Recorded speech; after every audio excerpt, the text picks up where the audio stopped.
শিং মাছের পেটের থেকে একটা কুফুরি তাবিজ বের হলো। পুরাই আশ্চর্যকর একটা ঘটনা ঘটলো আজকে আমাদের সাথে। কিভাবে কি হলো পুরোটাই থাকছে আজকের ব্লগে।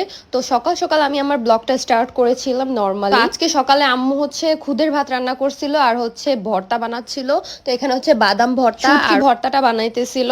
তো এদিকে হচ্ছে আম্মু খুদের ভাত বসাই দিচ্ছিল। আমার আম্মুর হাতের খুদের ভাত অনেক অনেক মজা হয়। আর সকাল সকাল এরকম খুদের ভাত আর ভর্তা হলে তো আর কথাই নাই। সবসময় হচ্ছে সাদা করেই খুদের ভাতটা রান্না করে, বাট আজকে হচ্ছে একটু ডাল দিয়ে সামান্য একটু হলুদ দিয়ে হচ্ছে খুদের ভাতটা রান্না করবে, অনেক মজা হয় এভাবে রান্না করলে। অনেকে কিন্তু বাদাম ভর্তাটা খায় না, বাট বাদাম ভর্তা অনেক অনেক মজা হয়। তোমরা কিন্তু একবার হলো বাদাম ভর্তাটা ট্রাই করবে। বাদামটাকে আগে ফ্রাই করে নিতে হবে সুন্দর মতো ভেজে, তারপর হচ্ছে এটাকে পেঁয়াজ শুকনা মরিচ আটায় বেটে ভর্তাটা বানাইলে অনেক বেশি মজা হয়। খালি পেটে হচ্ছে আমি এই চিয়া সিড আর ইসবগুলের ভুসির শরবতটা খেয়ে নিয়েছি। তার আধ ঘন্টা পরে হচ্ছে আমি খুদের ভাত আর ভর্তা দিয়ে হচ্ছে আমার সকালের নাস্তাটা শুরু করলাম।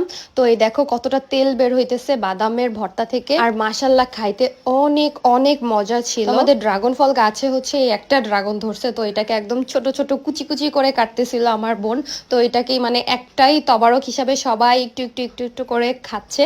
তো একটাকে হচ্ছে অনেকগুলা পিস করেছিল। তো খাওয়া দাওয়া শেষে আমরা একটা ফানি টাইপের ভিডিও করেছিলাম। এটার বিহাইন্ড দ্য স্কিন যদি তোমরা দেখতে চাও অবশ্যই কমেন্ট করে জানাবে। অনেক অনেক মজা করছিলাম আমরা। আসলে আমরা তিন ভাই বোন একসাথে হলে অনেক মজা হয়, অনেক আড্ডা হয়, অনেক কিছু খাওয়া